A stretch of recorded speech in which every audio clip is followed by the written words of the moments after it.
Good afternoon, you're listening to Eye on the Valley right here on CIVL 101.7 FM, broadcasting to the Fraser Valley, broadcasting from the University of the Fraser Valley's Abbotsford campus on the traditional and unceded territory of the Stolo people. I am your host, Surjit Atwal. I have a great episode for you today, an interview with John Vissers, local environmentalist.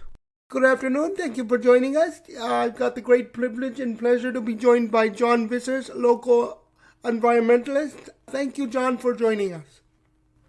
Well, thanks for having me on again, Surjit. Always appreciate the opportunity. You have been a very busy person lately, and I wanted you to tell our listeners what you've been up to. Gosh, there's a lot going on, of course, locally, as always. So much of my attention right now is focused on preparing for a public hearing in Abbotsford at City Hall on March 6th, where we have our very last opportunity to help shape the community plan for the McKee Peak area. And this McKee community plan is really going to radically alter, Abbotsford's relationship with the natural environment, and of course focus much of our future growth. And so we have an opportunity one very final opportunity on March 6th to have some input on how that is going to proceed. So it's a kind of an important thing happening in our city right now. And could you talk more about that? Because that's interesting. I don't think most people know what that project's all about. Sure. The city, of course, the city of Abbotsford is growing, and our official community plan is kind of aggressively encouraging development in areas that have already been developed. In other words, low density areas that can be densified. A good example of that is old historic downtown Abbotsford with the new developments in that area, and that's kind of where the city was focusing a lot of its attention. But for the last 20 years, private landowners on the McKee area, which is perhaps most people are familiar with that as where most of the mountain biking is taking place. There's lots of trails. There's a huge intact forest. It's all on private land, of course, but most people might be aware of that area as a hiking and trail area. But it's private land, and of course it will inevitably become developed.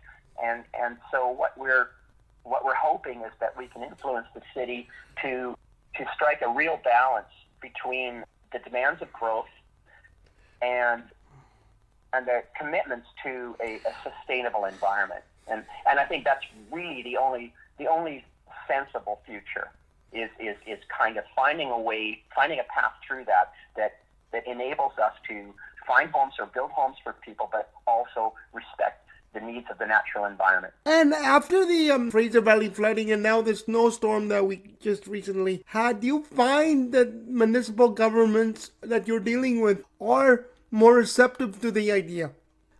Oh, well, this is the problem, is we have the city, the policymakers have learned the language of sustainability and recognize that the importance of a healthy natural environment, but they don't really have, I think, the toolbox to implement that, and so often we see development sort of leapfrogging up Sumas Mountain, the basically 1970s style tract housing that's sprawling up Sumas Mountain, and almost no amenities to speak of. These are driven, admittedly, by private landowners and private developers who have a right to do things with their land. But the city has a responsibility to steer and direct that in a way that makes the most sense for the city of Abbotsford.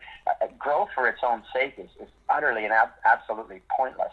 And so while the city has good intentions, the outcome is often just another big subdivision of housing, and we know from the past that these sorts of things don't really work. And do you think the problem is not the municipal governments, but the provincial and federal governments haven't given them directions or haven't given them more leadership on this issue?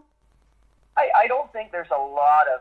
I don't think it extends that far. I think the city does have powers in terms of planning, city planning within the city of Abbotsford, and the official community plan was intended to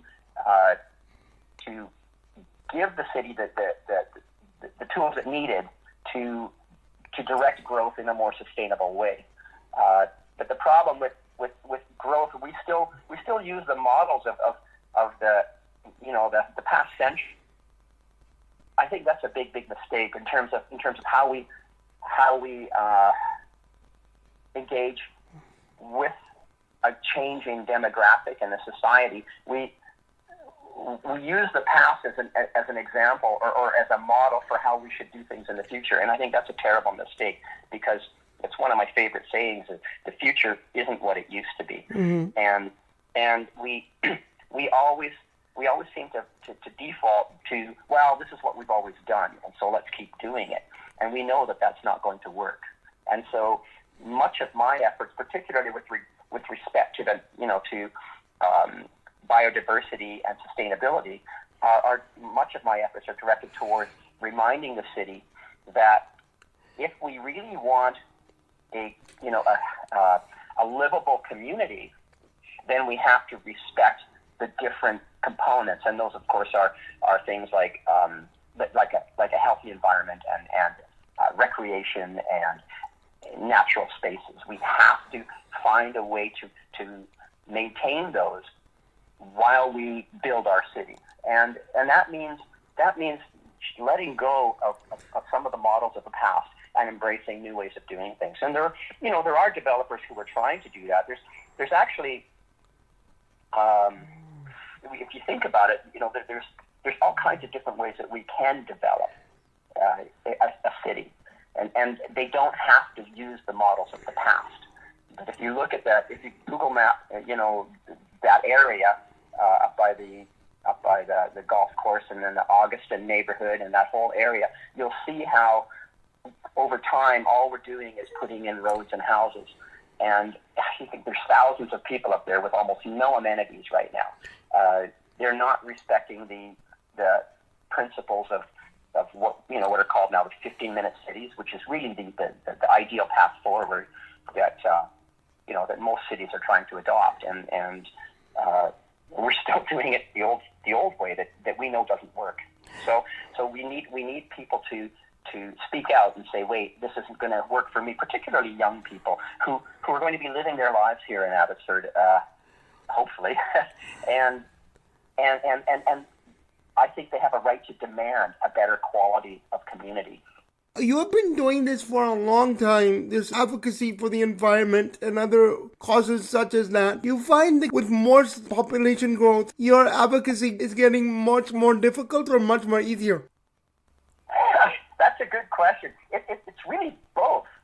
On one level, the sophistication of our ways of communicating, and the learning curve that we're all on, it allows us to do much more with our concerns.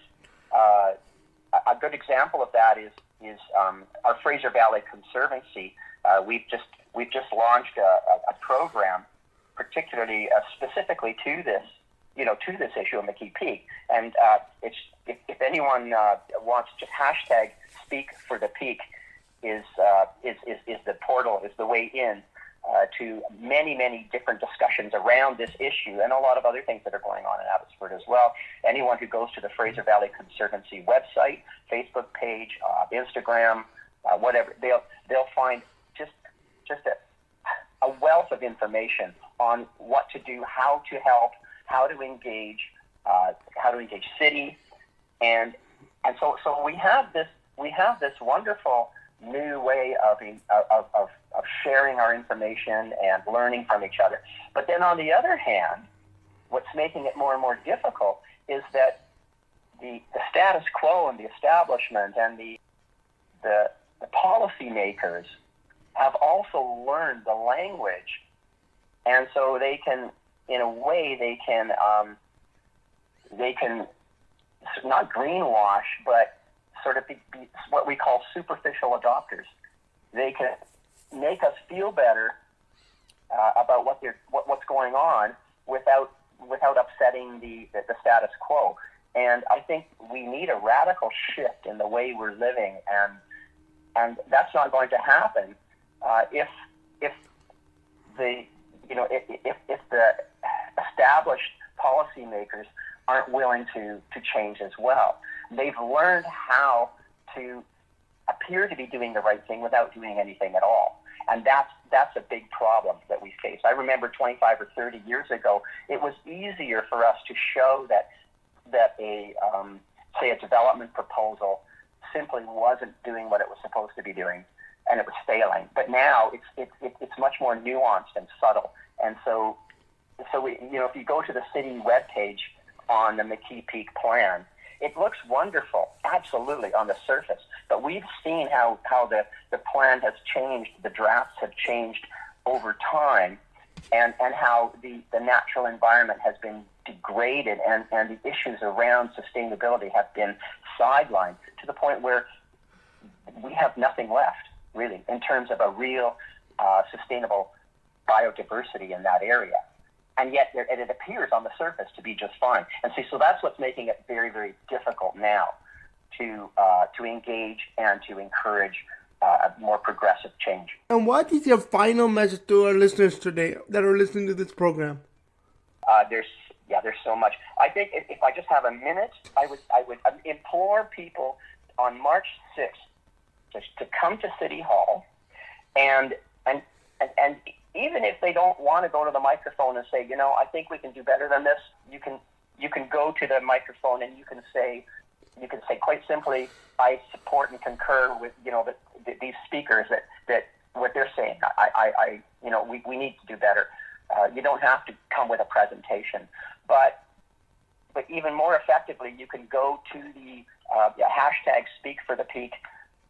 And you can engage at that level. There's a whole list of things that you can do to help us encourage city to do a better job of the development area.